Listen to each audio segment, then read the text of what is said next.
Bonjour Philippe Duport. Et bonjour Céline. Toute la journée, il y a des contrats à signer dans les agences Pôle emploi d'Île-de-France. Une grande opération baptisée les Jeudis de l'emploi qui va permettre à des centaines de candidats de passer des entretiens express avec des recruteurs qui ont des postes à pourvoir.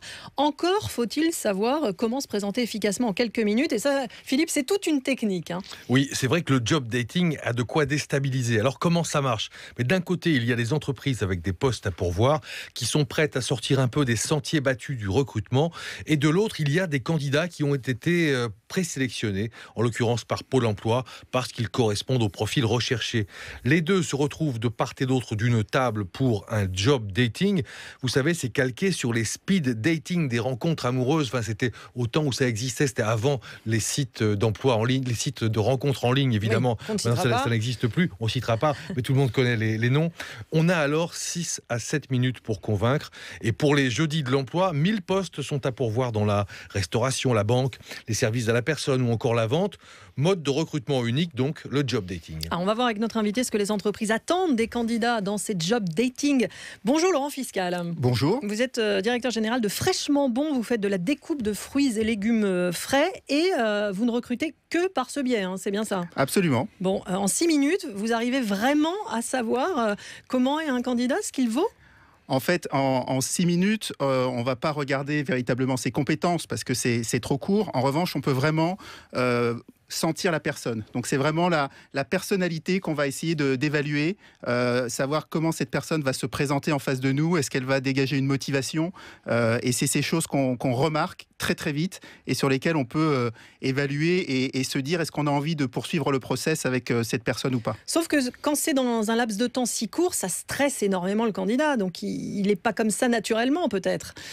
Alors, on peut prendre déjà en compte ce biais et surtout, ce qu'on peut quand même ressentir très vite, c'est est-ce que cette personne qu'on a en face de nous, elle a envie de travailler ou pas? Est-ce qu'elle est arrivée à l'heure? Des choses très bêtes, mais c'est aussi bête que ça. Est-ce qu'elle est à l'heure? Est-ce qu'elle est, par son body language, est-ce qu'elle est...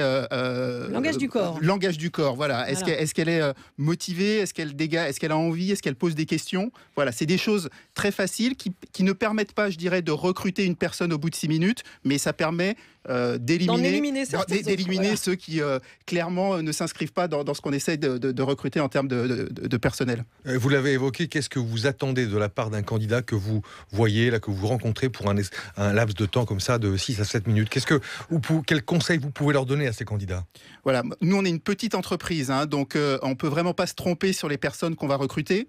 Et donc ce que l'on va rechercher, c'est d'abord une personnalité sérieuse, quelqu'un de travailleur, quelqu'un de fiable. C'est-à-dire que quand on a 4 ou 5 employés, s'il y a une personne qui vient pas le matin, ça nous pose vraiment des problèmes. Donc voilà, et ça ce sont des qualités humaines. Le sérieux, l'envie de travail, la fiabilité, la personne qui va s'engager avec vous dans le projet. Ces choses-là, c'est vraiment les choses qu'on peut ressentir et que nous on recherche. Donc finalement, on ne signe pas de contrat, on ne signe pas le contrat de travail à la sortie de cet entretien express. Il y a d'autres procédures après? Absolument. Je dirais que le speed dating, ça permet, entre guillemets, d'écrémer, de faire une première sélection. Et puis après, on va revoir les personnes. On peut éventuellement les faire travailler à travers des dispositifs d'immersion. Voilà, on ne se marie pas au bout de 5 minutes. On n'embauche pas quelqu'un. On n'embrasse pas, même le premier soir. Donc, évidemment, on ne signe pas le contrat non plus le premier jour. Voilà, exactement. En revanche, on peut poursuivre, je dirais, le process de recrutement. Et ça va très vite. C'est-à-dire que, je dirais, il y a 1 an, quand on faisait ces procédures-là, on avait quand même près de 50% d'échecs, je dirais. Aujourd'hui, j'ai recruté 4 personnes le mois dernier et on est à plus de 80% de succès. Vous avez fait passer beaucoup d'entretiens de recrutement classiques au cours de votre vie professionnelle précédente. Quelles sont les grandes différences avec le speed dating ? On n'attend pas la même chose d'un speed dating. Quand on fait passer un entretien de recrutement normal, ça va durer 30, 45 minutes, 1 heure. On va creuser les expériences professionnelles. On va essayer de comprendre quelles sont les compétences dont dispose telle ou telle personne. Sur du speed dating, c'est vraiment... Du job dating, vous avez raison de le dire. C'est moi qui me suis trompé. Du job dating, c'est vraiment le ressenti de la personne qu'on a en face de soi. Est-ce qu'avec cette personne, on a envie de travailler avec elle et de se dire qu'on va s'inscrire dans une histoire? Ça veut dire que dans un job dating, c'est un peu plus détendu, on se tutoie ou pas? Ah non, pas du tout. Non, pas du tout. Ça reste un vrai entretien. C'est au contraire. Je veux dire, si... on rencontre quelqu'un pour un entretien, parce que ça reste un entretien d'embauche, même si c'est la première étape d'un entretien d'embauche, et qu'en face de vous, vous avez quelqu'un avachi sur la chaise qui va vous tutoyer, vous vous dites, mais comment ça se passera dans 6 mois dans l'entreprise? Donc ça reste quelque chose de tout à fait sérieux, formel, simplement c'est court. Pourquoi est-ce que vous avez décidé de ne recruter que comme ça? Encore une fois, hein, en tant que petite entreprise, on n'a pas beaucoup de temps à consacrer, donc je ne peux pas rencontrer une personne 10 fois de suite. Là, ça permet en une journée de concentrer ses ressources et donc de pouvoir voir un maximum de candidats et d'aller très très vite dans ce process de sélection. C'est seulement pour certains postes, on peut imaginer pour des postes peut-être pas trop qualifiés, on peut dire ça?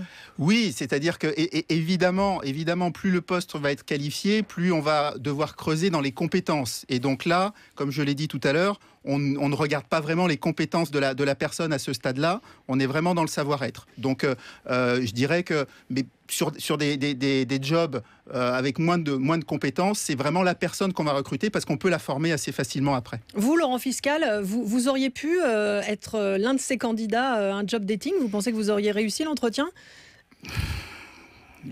Question piège. Oui, j'imagine que... Quand même, ça vous rassure pas trop, on dirait, hein? Non, pas du tout. C'est-à-dire que voilà, dans une autre vie, voilà, j'ai faisais d'autres choses, donc j'ai pas été confronté à ce type d'entretien. Mais de toute façon, quoi qu'on fasse, on a quand même très peu de temps pour donner une première impression. Il faut que ça soit une bonne impression. Merci beaucoup, Laurent Fiscal, d'être venu dans le studio de France Info, directeur général de Fraîchement Bon. À demain, Philippe Duport.